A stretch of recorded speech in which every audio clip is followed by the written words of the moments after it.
আসসালামু আলাইকুম। প্রিয় দর্শক, অন্য মঞ্চের আলোচনায় আজ আমাদের সঙ্গে অতিথি হিসেবে আছেন। নমস্কার, আমি তরুণ ঘোষ। আচ্ছা, এই যে এতদিন দিল্লি না ঢাকা, দিল্লি না ঢাকা, এত যে বিপ্লব হলো 18 মাস ধরে বা তার আগে ধরে ধরুন আরো 6 মাস, তাহলে 24 মাস বা 2 বছর ধরে ভারতীয় পণ্য বয়কট থেকে শুরু করে ভারত দখল পর্যন্ত আপনি টোটাল যদি লাইনটা আপনি দেখেন, মানে ঘটনা প্রবাহ যদি আপনি দেখেন, তাহলে দেখবেন যে মুখগুলো উঠে এসেছিল তাদের মধ্যে সব থেকে বেশি যারা অগ্রণী ভূমিকা নিয়েছিলেন তারা ছিলেন হাসনাত, সার্জিস, নাসিরুদ্দিন পাটোয়ারি আর ওই 26 অক্ষর। এখন গত কালকে না পরশুদিন আমার একটা নজরে পড়লো, হাসনাত একটা একটা পোস্ট কার্ড বেরিয়েছে, সেখানে লিখেছে হাসনাত যে আমাদের এখন শেখ হাসিনার পথ অনুসরণ করা উচিত, শেখ হাসিনাকে ছাড়া। তাই যদি হয় বাবু, তাহলে পরে তো দিল্লির আধিপত্য মেনে নিতে হবে। তাহলে দিল্লির আধিপত্য কি আপনারা মেনে নেবেন? আরো একটা সোশ্যাল মিডিয়ায় দেখলাম, সেখানে আরো মারাত্মক, এতদিন যে সার্জিস আলম, যিনি ভারতবর্ষের বিরুদ্ধে একেবারে মানে বিষ ওগড়াতেন এবং বলতেন আমরা যেটা বলবো সেটাই আইন, ভারতবর্ষের তেল নুন কোনো কিছু আমাদের পেটে সহ্য হবে না, আমরা ওই খাদ্য বর্জন করব, অন্য দেশ থেকে নিয়ে আসবো। ভারত বিদ্বেষী চরমে উঠেছিল যখন সেই সময়তে। এখন শোনা যাচ্ছে তার বাবা নাকি ভারতে চিকিৎসা করতে এসছে। সোশ্যাল মিডিয়ায় আমি দেখেছি, কতটা সত্যি কতটা মিথ্যে আমি বলতে পারবো না। আর তাই যদি হয়, আমি ধরেই নিচ্ছি এটা মিথ্যা।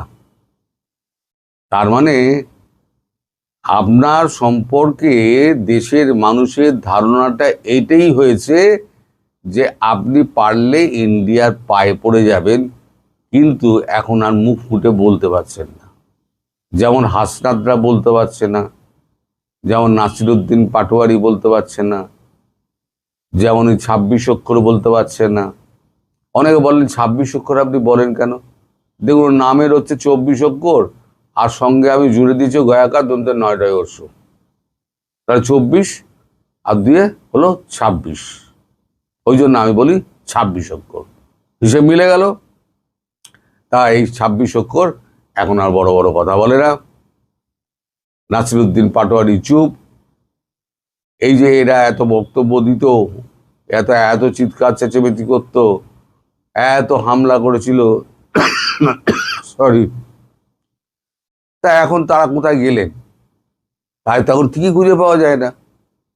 ভারতের বিরুদ্ধে এত বিদ্বেষ, এখন যে গাড়িটা চড়ে বেড়ান ভাই, সেই গাড়িটা তো ভারতের থেকে তেল দেওয়া গাড়ি। যে ভাতটা খান, যে চালটা, সেটা তো ভারতের। যে তেলটা দিয়ে রান্না করেন, সেটা তো ভারতের।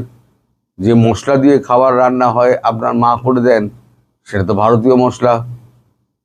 তাহলে পরে দাদা ভাই, আপনাদের এই ভারত বিপ্লব কোথায় গেল?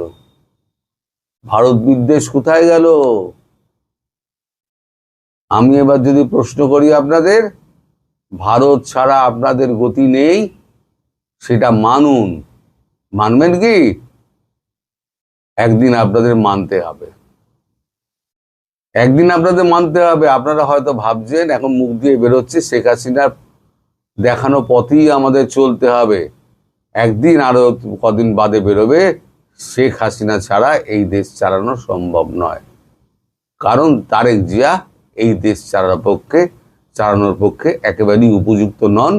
তিনি দেশের কিচ্ছু হাল হকিকত কোনো খবর রাখেন না, অর্থনীতির তো কোনো খবর রাখেন না।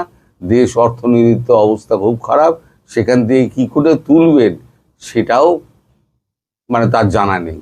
গতকালকে আমি একটা হামের ওপরে, একটা শিশু মৃত্যুর ওপরে একটা রিপোর্ট করেছিলাম, সেটা দেখলাম লোকে পুরোটা দেখেছে।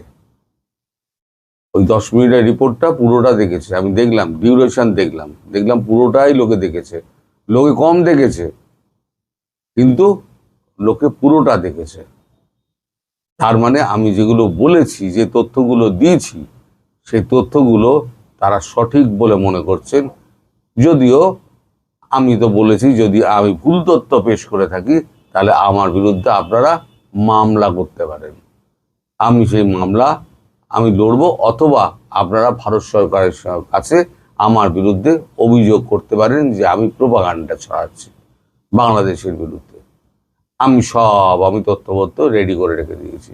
ওই যে $128 বিলিয়ন আপনি এ থেকে দিয়েছিলেন না, আপনার দেশীয় একটা ওষুধ কোম্পানিকে দিয়েছিলেন না, তার সঙ্গে যে চুক্তিপত্র হয়েছিল, সেই চুক্তিপত্রটা 128 বিলিয়নের, আর আপনাকে দিয়ে রিসিপ্ট তৈরি করানো হয়েছিল, যেটা যে আপনি $128 বিলিয়ন নিচ্ছেন, সেই রিসিপ্টের কপিও আমার কাছে আছে।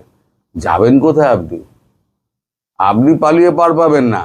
আমি যেটা বলেছিলাম সেটাই হবে, সেদিকেই ঘটনা যাচ্ছে। নইলে পরে হঠাৎ করে আপনার রাষ্ট্রপতি হঠাৎ করে মুখ খুলছেন কেন? আপনার বিরুদ্ধে এত কিছু বেরোচ্ছে কেন? বেরোচ্ছে একটাই কারণে, ধীরে ধীরে আপনার দিকে ফাঁদটা এগিয়ে আসছে।